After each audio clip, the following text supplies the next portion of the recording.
प्रिय दर्शकों, नमस्कार।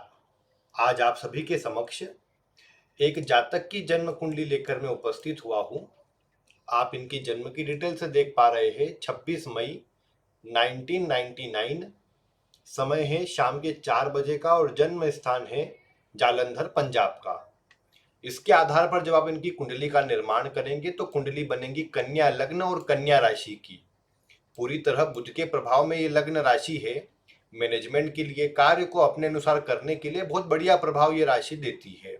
यहाँ पर बुध का प्रभाव होने से हर चीजों को सीख लेना और अपनी बुद्धि से कार्य करना, उसका प्रभाव बढ़ जाता है। मुख्यतः ये मैनेजमेंट की राशि है, तो जातक किसी भी कार्य को अच्छी प्रकार से मैनेज कर सकता है। लोगों को अपनी बातों से प्रभावित करना, लोगों को कैसे भी अपनी बातों में किस प्रकार कार्य करना है, करवाना है, व्यक्ति के स्वभाव में ये अच्छे गुण रहते हैं। और ये भी देखा गया है कि बुध के स्वभाव से थोड़ी मात्रा में परिवर्तन वाले गुण भी आते हैं स्वभाव में। और चंद्रमा भी आप जानते हैं कि लग्न में होकर के अधिक मात्रा में कल्पना और अधिक मात्रा में चिंता प्रदान करते हैं। लेकिन ये बात जरूर है कि भले चंचलता आदि रहे, लेकिन जीवन में सफलता के लिए, लाभ के लिए, धन के लिए ये व्यक्ति अच्छा लगातार प्रयास करते रहता है और जीवन काल में अच्छा लाभ आदि भी अर्जित कर ही लेता है। ऐसा प्रभाव आप कह सकते हैं। फिर इस कुंडली में अगर आप देखेंगे तो यहाँ पर ये विचार कीजिए कि चंद्रमा की अगर स्थिति को देखेंगे तो ये यहाँ पर कुंडली में लाभ भाव का स्वामी होता है। तो जातक के जीवन में, जीवन काल में सुख सुविधा अर्जित करने के लिए ऐसा व्यक्ति लंबे समय के लिए सोच विचार कर काम करना चाहेगा। जब भी धन कमाने की या अर्जित करने की बात आएगी तो ऐसा व्यक्ति लॉन्ग टर्म प्लानिंग करके कैसे अच्छी मात्रा में धन हमेशा प्राप्त होता रहे, उसके लिए प्रयास करता है। या उसका मन का उद्देश्य ये रहता है कि मुझे कुछ ऐसा काम करना है जिससे जीवन काल में अच्छी बड़ी मात्रा में धन का लाभ हो। ये प्रभाव यहाँ पर कर्क राशि के गुण जो यहाँ पर लाभ भाव में आ रहे हैं उससे देखे गए हैं, जो कि एक प्रकार से अच्छा ही होता है, कोई खराब प्रभाव यहाँ पर नहीं आता। फिर इसके अलावा जैसा मैंने आपको कहा कि यहाँ पर अगर आप देखेंगे तो ये जो इनका लग्न है, कन्या लग्न है, वैसे काल पुरुष की ये 6ठे नंबर की राशि है, 6ठे भाव की राशि है। तो इसमें वैसे जो लोग परेशानी में हो, जो लोग प्रॉब्लम में हो, उनकी सहायता करने का गुण होता है। मैंने आपको ये भी कहा था कि यहाँ पर लाभ का स्वामी जहाँ बैठता है वो भी हमारा कुछ न कुछ कर्म दर्शाता है। तो ये लाभ का स्वामी यहाँ बैठा हुआ है लग्न में और कन्या राशि में मुख्यतः। तो ऐसे व्यक्ति का स्वयं का जो भी दूसरों के लिए कर्म है कि दूसरों के लिए अच्छा करना है, दूसरों की परेशानियों को दूर करना है, वैसे काम तो ऐसा व्यक्ति करेगा ही। साथ ही साथ ऐसा व्यक्ति आप ये देख पाएंगे कि दूसरों की सहायता करने के लिए तत्पर रहेगा, दूसरों की सहायता के लिए आगे रहेगा। तो यहाँ पर ये जो प्रभाव है चंद्रमा का लग्न के अंदर और ये जो राशि बनी है, ये जरूर मेहनत करवाती है लेकिन दूसरों के लिए भी अच्छे काम करवाती है, जो कि अच्छा परिणाम ही दर्शाएंगी। फिर आप एक बात विचार कीजिए कि इस कुंडली में यहाँ पर लग्न का स्वामी बुध कुंडली के लाभ भाव, अपने भाग्य भाव में विराजित है। अब लग्नेश का भाग्य भाव में होना अच्छा होता है। ये व्यक्ति को न केवल भाग्यशाली बनाता है बल्कि व्यक्ति को अच्छे कार्यों में जोड़ने वाला होता है, व्यक्ति को ईमानदार और सभी के लिए अच्छा कार्य करने वाला बनाता है। तो ये बात यहाँ पर जरूर अच्छी है। एक बात और है कि इस बुध के साथ में यहाँ पर सूर्य भी विराजित है। सूर्य कौन? तो सूर्य कुंडली में 12वें भाव के स्वामी है। 12वें भाव का स्वामी नवम से कनेक्शन बना ले या फिर लग्नेश के साथ में नवम भाव में हो, तो मैंने आपको एक सूत्र बताया था, विदेश यात्रा का योग या विदेश में बसने का योग। उस वीडियो में आप अगर देखेंगे तो लग्न और 12वें भाव के स्वामी का कनेक्शन मैंने कहा था। अब नवम भाव में बन जाए तो ये बहुत बलवान कनेक्शन बन गया। ऐसा व्यक्ति जन्म स्थान से दूर जाता है, दूर रहता है और दूर रहकर ही अपने जीवन में तरक्की प्राप्त कर पाता है। तो ये लग्न का स्वामी कुंडली के आप देख रहे हैं नवम में, साथ में 12वें भाव के स्वामी के साथ में है। तो ये पूरी तरह से विदेश जाने का, विदेश में कार्य करने का योग बनता है, जो बहुत मजबूती के साथ यहाँ प्रभाव देने वाला है। मजबूती के साथ इसलिए बोल रहा हूँ मैं क्योंकि देखो, बुध दशम का भी स्वामी है, कार्य क्षेत्र का स्वामी और 12वें भाव का स्वामी दोनों लिंक में है, यहाँ पर दोनों ग्रह साथ में है। और मजबूत कैसे हुआ ये कि अगर आप देखेंगे तो यहाँ सूर्य लगभग 11 डिग्री पर है और बुध लगभग 12 डिग्री के आसपास है। तो 1 डिग्री का भी अंतर नहीं है दोनों के बीच में। इसका बहुत करीबी आकलन, करीबी इनकी युति है। इसका प्रभाव आप हर वर्ग चार्ट में देख पाएंगे कि ये लग्न में, नवमांश में, दशमांश में, सभी में साथ में ही है। तो इससे क्या होगा कि इन ग्रहों का प्रभाव और मजबूती के साथ मिलेगा। कोई ये कह सकता है कि नहीं, इससे तो ये जो बुध है पूरी तरह अस्त हो गया। तो बिल्कुल ये अस्त हुआ है, लेकिन मैंने आपको कहा था कि सूर्य से कोई ग्रह 1 डिग्री से कम अंतर पर बैठा हो तो उस ग्रह के गुण, यानी बुध का व्यापारिक गुण, बुध का मैनेजमेंट करने का गुण, बुध का मार्केटिंग का गुण, बुध का फाइनेंशियल स्थिति को संभालने का गुण, ये सब व्यक्ति को जीवन काल में नाम सम्मान प्रदान करेंगे। बुध वाणी भी है, बुध लेखन भी है, बुध डॉक्यूमेंटेशन भी है। तो मेनली इन सब कार्यों से व्यक्ति की पहचान बनेगी, इन सब कार्यों से व्यक्ति अपना नाम बना पाएगा।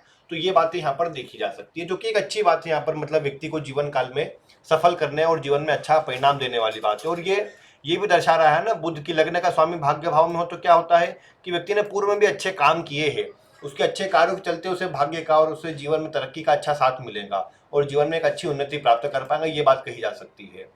फिर एक बात और यहाँ पर अगर आप गौर करेंगे तो आप देख पाएंगे कि यहाँ पर भाग्य का स्वामी शुक्र है जो कि लाभ भाव अपने दशम भाव में है, और दशम का स्वामी जो कि बुध है वो कुंडली के भाग्य भाव में है। इन दोनों ग्रह ने यहाँ पर राशि परिवर्तन किया है। इस राशि परिवर्तन से क्या होगा कि व्यक्ति को भाग्य का भी साथ मिलेगा, कर्म का भी साथ मिलेगा, व्यक्ति ईमानदारी से काम करता है। ये ज्योतिष शास्त्र में नवम और दशम का परिवर्तन सबसे श्रेष्ठ राजयोग की श्रेणी में लिया गया है। ये जो शुक्र बुध का यहाँ परिवर्तन नजर आता है, ये सबसे श्रेष्ठ राजयोग है और इसे धर्म कर्माधिपति योग भी कहते हैं, और ये सबसे बलवान राजयोग में इसकी श्रेणी में लिया जाता है इसे। इसके चलते व्यक्ति अच्छे कार्य भी करता है, अपने कार्य क्षेत्र में ईमानदारी से आगे बढ़ता है, उसके फलस्वरूप उसे मान सम्मान भी मिलता है, अच्छा पद भी मिलता है। तो ये एक बहुत बढ़िया बात है यहाँ पर, जो व्यक्ति को उन्नति देने का काम ज्यादा करती है। तो ये बात यहाँ पर अच्छी है। फिर इसके बाद अगर आप देखेंगे तो शुक्र यहाँ पर दूसरे भाव का भी स्वामी है।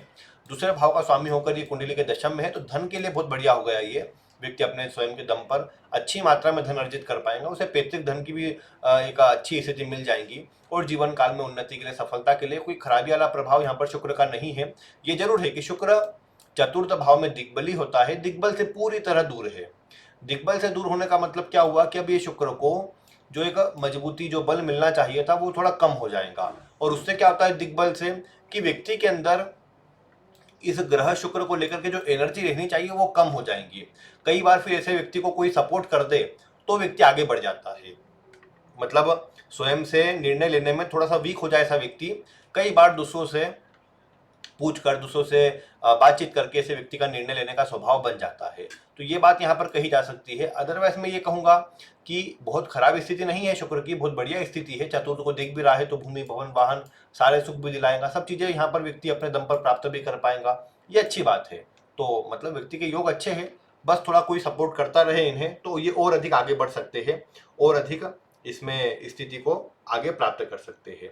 फिर आप एक बात विचार कीजिए, इस कुंडली में दूसरे भाव में मंगल विराजित है। दूसरे भाव का मंगल के बारे में मैंने क्या कहा है, ये मंगल व्यक्ति को ऊर्जावान बनाता है, जोशीला बनाता है, अपने दम पर आगे बढ़ने वाला बनाता है। कई बार गुस्से में अधिक बोल देता है लेकिन प्रभाव अच्छा देता है। इस मंगल के चलते व्यक्ति मैनेजमेंट वगैरह में तो अच्छा होता है, लेकिन कई बार धन को लेकर थोड़ा संकुचित या फिर खर्च करने में बचाव करता हो, या फिर बहुत अधिक धन बचाने वाला स्वभाव आ जाए, इस तरह के गुण यहाँ पर मंगल के चलते देखे जा सकते हैं। ये मंगल मतलब ये देखा गया है थोड़ा सा कंजूस बना सकता है। हालांकि वैसे तो वृषभ अपने तुला राशि में है, लेकिन फिर भी कई बार प्रभाव आ सकता है। फिर एक बात देखिए यहाँ पर कि अगर आप देखेंगे तो यहाँ पर ये तुला राशि में मंगल वक्री है। मंगल का वक्री होना इस बात को दर्शाता है कि व्यक्ति रिलेशनशिप वगैरह को लंबे समय तक नहीं चला पाएगा। मंगल जैसा मंगल ग्रह जो कि जल्दीबाजी का और वक्री हो जाने पर उसकी इंटेंस एनर्जी मिलेगी, तो ये संभव है कि यहाँ पर व्यक्ति अगर किसी व्यक्ति से जुड़ता है, किसी लोगों से जुड़ता है, तो जल्दी ही उससे मतलब अलग भी हो जाए, जल्दी ही वहां पर विच्छेद भी हो जाए, या फिर ये मैं बोल सकता हूँ कि यहाँ पर एक से अधिक रिलेशनशिप रहने और उसके टूटने के योग अधिक मात्रा में नजर आते हैं, जो कई बार आगे चलकर वैवाहिक जीवन को भी प्रभावित करते हैं। विवाह के बाद भी ये स्थिति कई बार बन जाती है कि व्यक्ति के संबंध टूटे, व्यक्ति के विच्छेद हो, उस तरह की बात यहाँ बढ़ सकती है। हालांकि अगर आप देखेंगे तो बुध मतलब मंगल इस कुंडली में अष्टम का भी स्वामी और तीसरे का भी स्वामी है। ये हालांकि कुंडली के दूसरे में होकर के सकारात्मक तो नहीं हो रहा, क्योंकि दूसरे का स्वामी अपने तीसरे भाव का स्वामी दूसरे भाव में हो तो उतना अच्छा नहीं होता, ये प्रॉब्लम क्रिएट कर देता है। प्रॉब्लम विशेषकर ये मतलब अपनी दशा अंतर्दशा में परेशानियों को जन्म देता है। तो ये थोड़ा सा समस्या मंगल के कारण आ रही है। मंगल यहाँ पर वर्गोत्तमी जरूर है, लेकिन इसको शुभ नहीं कहा जाएगा, इसे कमजोर कहा जाएगा, तो ये बात जरूर है यहाँ पर। तो ये वैवाहिक जीवन के लिए भी और थोड़ा सा पारिवारिक जीवन के लिए भी कमजोरी दर्शाता है। हालांकि कहीं बाहर जाकर अपने कार्य में कोई कमी नहीं देगा ये मंगल, कार्य में उन्नति प्रदान करेगा, और बल्कि व्यक्ति कोशिश करे कि विदेश में बसना है तो उसके लिए बढ़िया रहता है। ये मंगल और शनि आमने सामने है। अगर आप देखेंगे शनि मंगल की ही राशि में अष्टम भाव में है। शनि वैसे इस कुंडली में पंचम के स्वामी है। पंचम के स्वामी का अष्टम में होना, व्यक्ति रिसर्च करता है, किसी को खोजता है, और या तो फिर मैं कहूँ कि इंपोर्ट एक्सपोर्ट का काम करे, वाहन से जुड़ा काम करे, या फिर मशीनरी से जुड़ा कोई काम करे, इलेक्ट्रॉनिक या फिर इंजीनियरिंग आदि से जुड़े कोई फील्ड हो उसमें व्यक्ति काम करता हो, ऐसा प्रभाव यहाँ मंगल शनि दर्शा सकते हैं। अब क्योंकि शनि अष्टम भाव में है तो ये कहीं ना कहीं थोड़ा कमजोर तो है, क्योंकि शनि यहाँ पर संघर्ष की मात्रा को बढ़ाते हैं, है भी ये मतलब मेष राशि के अंदर। तो इससे क्या होता है कि व्यक्ति अपने जीवन काल में दूसरों की बातें उतनी सुनता नहीं, और कई बार दूसरों की बातें न सुनने के कारण उसे परेशानी आती है। कई बार जो गलत भी होगा तो स्वयं की बातों को मानना या गलत ही बातें लोगों को मनवाना कैसे करके, वो प्रभाव यहाँ पर आता है जो थोड़ा कमजोर रहेगा। व्यक्ति को कोशिश करनी चाहिए कि अन्य की बातों को सुने, अन्य की बातों को समझे, और सभी बातों को सोच विचार कर फिर आगे बढ़े तो ज्यादा अच्छा रहता है इसमें। और ये शनि वैसे ठीक है यहाँ मेष राशि में, लेकिन मंगल की दृष्टि है। जल्दीबाजी से जितना व्यक्ति बचेगा उतना सफल होगा। यहाँ जल्दीबाजी के कारण कई बार चोट चपेट लगना, नुकसान होना, उस तरह की बातें सामने आती है। बाकी एक बात और है, इस कुंडली में शनि की दृष्टि पंचम भाव पर, मंगल की दृष्टि पंचम भाव पर, शुक्र ग्रह का प्रभाव नहीं, केतु यहाँ विराजित है। अब एक बात आप देखिए कि मंगल और शनि की दृष्टि पंचम पर है, केतु के साथ में है यहाँ पर। तो इससे क्या होगा, आप ये देख पाएंगे कि केतु कहीं ना कहीं इस जातक के लिए बहुत ज्यादा रिलेशनशिप को तोड़ने वाले, मतलब ये खैर लव मैरिज का जब प्रभाव नहीं बनेगा तो यहाँ पर स्थिति क्या बनेगी कि बहुत अधिक मात्रा में व्यक्ति के रिलेशनशिप वगैरह ब्रेक हो। और ये तो कई बार अब जैसे ये भी योग बनाते हैं कि सगाई कहीं पर हो जाए, फिक्स हो जाए शादी वगैरह, और फिर वो कैंसिल करनी पड़े या किसी कारण से कैंसिल हो जाए। ये बात यहाँ पर मंगल और शनि की जो स्थिति पंचम भाव पर बन रही है, पापक ग्रह का प्रभाव पंचम भाव से बन रहा है, वो दर्शा रहा है। तो इसलिए यहाँ पर विवाह आदि तय करते समय देखभाल कर पूछताछ कर विवाह करना वो ज्यादा ठीक रहेगा। और दूसरे नंबर पर रिलेशनशिप वगैरह इनके लिए उतनी अच्छी नहीं, बल्कि वो मानसिक तनाव या चिंता देंगी, उससे इनको बचना चाहिए। तो ये बातें हैं यहाँ पर। ये पंचम का केतु भी क्या है, कई बार ब्रेक देता है। ब्रेक किसमें, रिलेशनशिप में, ब्रेक एजुकेशन में, ब्रेक मतलब हालांकि एजुकेशन का स्वामी तो शनि अष्टम में है यहाँ पर, तो फिर भी कुछ ना कुछ सीख लेना, उस तरह का प्रभाव डिग्री तक का तो आ ही जाता है। लेकिन ये जो आप देख रहे हैं केतु का यहाँ पंचम का प्रभाव, ये थोड़ा सा यहाँ पर प्रॉब्लमेटिक होता है, मतलब चिंता भी देता है, पेट की समस्या प्रदान करता है, तो वो थोड़ा खराब है। बाकी खान पान का ध्यान रखें। मंगल दूसरे भाव में शनि की दृष्टि में आते हैं, व्यक्ति को मांसाहार और मतलब शराब आदि का सेवन करने वाला बना सकते हैं, जिससे व्यक्ति को बचना चाहिए। क्योंकि यहाँ पर शुक्र पर भी शनि की दृष्टि है, शुक्र पर शनि की दृष्टि भी शुक्र के अच्छे गुणों को कम कर देती है, या फिर इसे ही जो राजयोग भंग की श्रेणी में लिया गया है, शुक्र पर शनि की दृष्टि को लिया गया है। क्योंकि ये हालांकि वो उच्च के शुक्र के लिए लिया गया है, लेकिन फिर भी यहाँ पर शुक्र बलवान है और उस पर शनि की दृष्टि आ रही है, तो व्यक्ति के गलत कार्य उससे भटकाने का और परेशानी देने का काम करेंगे, तो उससे व्यक्ति को बचना है। बाकी सारा प्रभाव ग्रह अवस्था अच्छा देने में सक्षम है, बाकी ग्रहों में कमजोरी नहीं है। आप ग्रहों को देखोगे तो ग्रह अच्छी स्थिति में बैठे हैं। शनि को अष्टम में मतलब अच्छा माना गया है, कारक माना गया है अष्टम का, तो ये कोई खराब प्रभाव यहाँ पर इतना देते नहीं है। संघर्ष करवाते हैं, लेकिन व्यक्ति विदेश जाए तो विदेश में बसवा देते हैं, वहीं पर व्यक्ति रह करके अपना जीवन यापन वहीं करता है और वहीं पर स्थिर हो जाता है, वो बात दर्शाते हैं। फिर आप एक बात देखिए, गुरु की बात करें।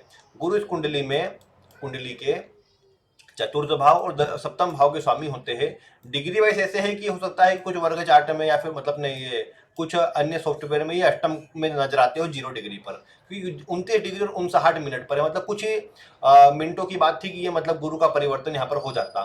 हालांकि अभी चलो यहाँ पर है और लग्न भी लगभग 29 डिग्री के आसपास है, तो ये वर्ग मतलब अपना वर्गोत्तम ही हो जाएंगे दोनों के दोनों, और इसका प्रभाव यहीं पर मिलेगा। आप देखो गुरु की बात करें, अपनी राशि में है, हंस योग का निर्माण करते हैं, चंद्रमा के साथ में गज केसरी योग का निर्माण करते हैं, जो योग अच्छे हैं। योग वाइज लग्न सप्तम अच्छे हैं, व्यक्ति को सात्विक ऊर्जा प्रदान करेंगे और जीवन में आगे बढ़ने का गुण प्रदान करेंगे, और व्यक्ति ईमानदारी से आगे बढ़ पाएगा ऐसी अवस्था में। चतुर्थ का स्वामी अपनी ही राशि में है, तो ये भूमि भवन वाहन जैसे सुखों के लिए भी अच्छा है, और जीवन काल में शुक्र भी दर्शा रहा है कि भोग विलास सुख सुविधा सब मिल जाएंगी। तो योग तो अच्छे हैं, बस हाँ ये बात है, गुरु 29 डिग्री पर है, लग्न भी 29 डिग्री पर है, ये वर्गोत्तमी दोनों का होना कन्या लग्न के अंदर विशेषकर ये थोड़ा नकारात्मक होता है, व्यक्ति को शारीरिक कमजोर बनाता है। मतलब शारीरिक कमजोर मतलब कुछ न कुछ गुप्तांगों से जुड़े रोग होने की संभावना रहती है, जो विवाह में अरुचि को भी दर्शाता है फिर व्यक्ति के। क्योंकि लग्न का स्वामी भी यहाँ आप देख रहे हैं कि ये तो यहाँ पर अस्त है, और यहाँ भी आप अगर देखेंगे तो लग्न का स्वामी अष्टम में है, सूर्य जैसे ग्रह के साथ में है, लग्न पर राहु जैसे ग्रह का प्रभाव आता है। वैसे शुक्र अपने गुरु की दृष्टि है, तो विवाह के लिए बचाव तो है, लेकिन एक बात है कि यहाँ पर विवाह होगा भी, लेकिन थोड़ी सी कुछ शारीरिक कमजोरी को ये ग्रह दर्शा रहे हैं। और कन्या का वर्गोत्तमी होना ये भी इसी बात को दर्शाता है कि व्यक्ति में कुछ शारीरिक कमजोरी हो सकती है, तो ये थोड़ा नकारात्मक है। अदरवाइज यहाँ प्रभाव ठीक है, मतलब इतना कोई खराबी वाला प्रभाव आ नहीं रहा। अब अगर आप देखेंगे इस कुंडली में तो गुरु का मतलब प्रभाव ठीक है, धीरे धीरे स्थिति को अनुकूल करता है, करियर में आगे बढ़ाता है, और विशेषकर शुक्र दशम भाव में है, तो देखो जैसा मैंने कहा इंपोर्ट एक्सपोर्ट खाने से जुड़ा है, टेक्निकल फील्ड से जुड़ा सब काम जो अभी मैंने बताए थे उनसे जुड़ा काम व्यक्ति के लिए ठीक है, कोई भी एक काम में आगे बढ़े स्थिरतापूर्वक सफलता अच्छी मिल जाएगी।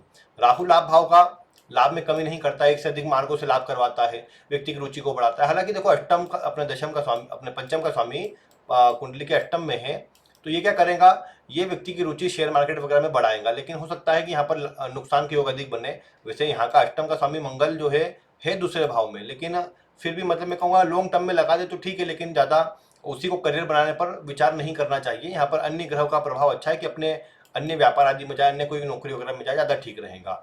और वैसे व्यापार कर सकते हैं, व्यक्ति के 12वें भाव का बल अच्छा है, 12वें भाव को स्वामी लग्न से जुड़ा हुआ भी है, तो विदेश में जाकर व्यापार करना, खुद का कोई काम करना हो तो किया जा सकता है आगे चल करके, कोई खराबी नहीं है।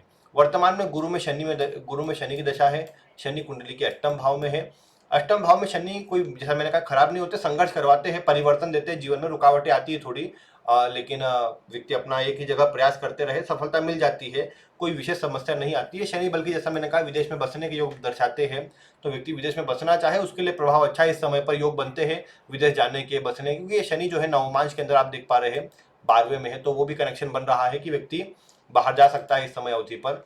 थोड़ा मिला जुला प्रभाव रहेगा, लेकिन व्यक्ति जा करके अपनी स्थिति को थोड़ा बेटर करने पर ध्यान दे और धीरे धीरे आगे बढ़े, तो आगे चल करके जो दशाएं आएंगी अन्य, वो और अच्छा प्रभाव देने लग जाएंगी और अच्छी स्थिति में आ जाएंगी।